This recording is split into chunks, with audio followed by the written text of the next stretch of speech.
Well, it's why you're here, and it's your platform, and I love everything you're saying. And as you're speaking, my body, I can feel energetically, my heart center is pulsating and vibrating in my throat, and even my nose is just like what's this? What's this energy? It's really interesting how physically and energetically I'm feeling, or maybe it's receiving from the words that you're speaking. So I really don't feel like my question is necessary, because you're already answering every question as it comes up. I don't feel like I need to ask you. I just want you to keep going, and don't worry, you can talk as much as you want, please. Okay, I just want to share this. This has been unfolding, and we've heard about harmonic convergence and the birth of the new earth and going through the shift of the ages. And what the shift of the ages is, I know that was happened in August of 1987, and it was a 25-year period of grace that was building in momentum until December 21st and 22nd in 2012. And then we aligned with the galactic core of the Milky Way and moved instantaneously through up the spiral of evolution to a new frequency that allowed us to birth the new earth. Now, there were all kinds of discussions about what the shift of the ages was, and most of it was focusing on the 5,125-year completion of the Mayan calendar. But the beings of light said it was a far greater event, that every so many millions of years, cycles within cycles within cycles throughout all creation dovetail into one rhythmic momentum with the heartbeat of the cosmic I Am, our Father, Mother, God, all that is. And instantaneously during that cosmic moment, our Father, Mother, God inbreathed all creation up the spiral of evolution to the next octave of our learning experience. Well, when that happened eons ago, the earth, as a merciful act of divine grace, wasn't able to shift because we had fallen so far. So our Father, Mother, God agreed to sustain us in the third dimension while the rest of our solar system moved forward into the fourth dimension, so that until we could catch up. So all of this time and struggle has been trying to get Earth to catch up. And finally, it was time for another shift of the ages. And we weren't quite ready. So for that 25-year period, unprecedented activities of light, awakening globally, took place on the planet. And on December 21st and 22nd in 2012, we God victoriously made it through the shift of the ages into the initial impulse of the fifth dimension, birthing the new earth. So that has been building through every particle and wave of life, the old coming up to be transmuted and cleared, but the new also integrating for 7 years. So this year, we birthed a new decade, and all of the cosmic events, and everything is interconnected, interrelated, and interdependent. All of the alignments, eclipses and solstices and equinoxes and full moons and new moons and meteors and comets and everything that affects the atmosphere and aligns with Earth opens portals and opportunities for more light to come into the planet. This new decade was birthed in the embrace of a powerful eclipse series that began on Christmas Day and was completed on the weekend of January 10th through the 12th. And it birthed us into a new frequency for this new decade.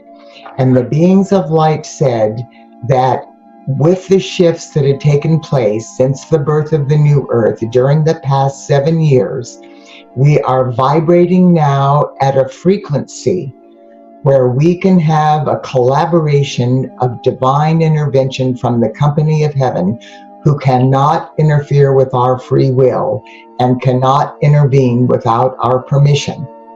But the awakening had been powerful enough for the past 7 years that literally the floodgates of heaven have opened, and we are going to be now able to communicate and receive assistance from the company of heaven in ways that we have not in the past. And the beings of light said that with that eclipse series birthing this new decade, that within this 10-year cycle, we are going to begin tangibly manifesting the heart-based patterns of divine love for the new earth. And that during this time, the old patterns of corruption and fear and greed and everything less than divine love, all of the abuse of power, is going to crumble away and be transmuted and loved back into light. They said, we are going to be given this year assistance from on high that has never before been attempted in any system of worlds. And at the time, and I wrote about this in January, we had no idea what that meant.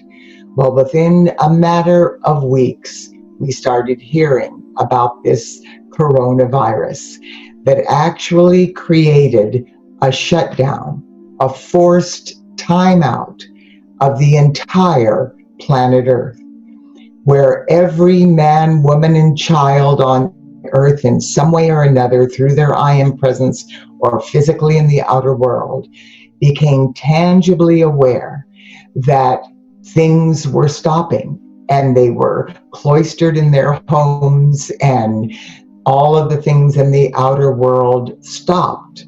Now, there were people that had to have essential workers, and certainly outer world events with all the medical teams and all of the beautiful people that brought our food to us and created our ability to eat and to pick up packages and to receive all of the things and assistance, cleansing the garbage, cleansing pages, every essential worker. So this forced timeout gave the I am presence of every person the opportunity to begin communicating with their inner self.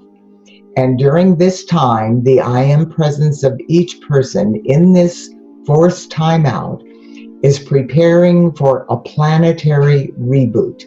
And there are many things that have taken place so far, and I've written about them in detail through our monthly newsletter, I do a weekly vlog every week. We have meditations and things that I've been sharing. All of that's available for free on our website, so you can see the monumental things that have taken place. Some of them have been, just as an example, that the enslavement codes that were encoded in our DNA, that fragmented part of our consciousness, have been cleared. We've been connected with our new fifth dimensional solar strands of DNA, which is allowing our I am presence to activate within our body structure a new divine body template, helping to release and transmute the old fallen consciousness. Aging and disease and mental illness and decay have never been part of our original divine plan and was always part of our fall from grace. So all of those things have been moving toward this cosmic moment that we are going to be having, this planetary reboot, and we're still in the midst of this. So in the midst of this, we completed the most powerful triple eclipse series that the Earth has ever experienced. And it began on June 5th with a powerful lunar eclipse and a powerful solar eclipse that coincided, greatly amplifying the power with our June solstice, and amplified greater energy to the completion of this on July 4th. So what took place during that time, the greatest need of the hour, is for humanity to realize the oneness of all life. and we can observe what's happening in the outer world, and everything in the outer world is reflecting that fear-based consciousness of us against them, the greed, the corruption, the abuse of power, the discrimination, their white supremacy, all of the imbalances, of things that are going on against religions and immigrants and all of those things on a global scale. All of that is part of that full consciousness, fallen consciousness. We are one, and there is no separation. So the most powerful events that occurred during that triple eclipse series was awakening within humanity the realization of the oneness of all life. That was completed on the 4th of July. Not by chance, the largest comet to enter our space in the past several decades passed closest to the Earth, closest to the Sun, on July 3rd. And the comet was named Neo-Waz, and it began its journey toward the Earth. Now, I know scientists think of comets as being just dirty snowballs, but everything has a divine intelligence, even the most minuscule subatomic particle of light, and is divinely directed.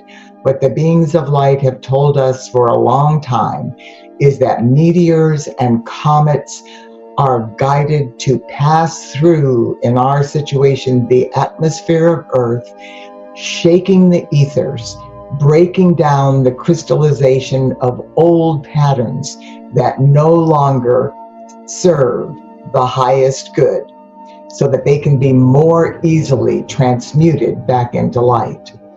So on the 22nd of July, we passed into the constellation of Leo, which moves in with the alignment of the star Sirius and begins opening the heart of the lion as we move to a very powerful moment that's referred to as the Lion's Gate, that is celebrated and has been from ancient times to the current time during the sun cycle of Leo.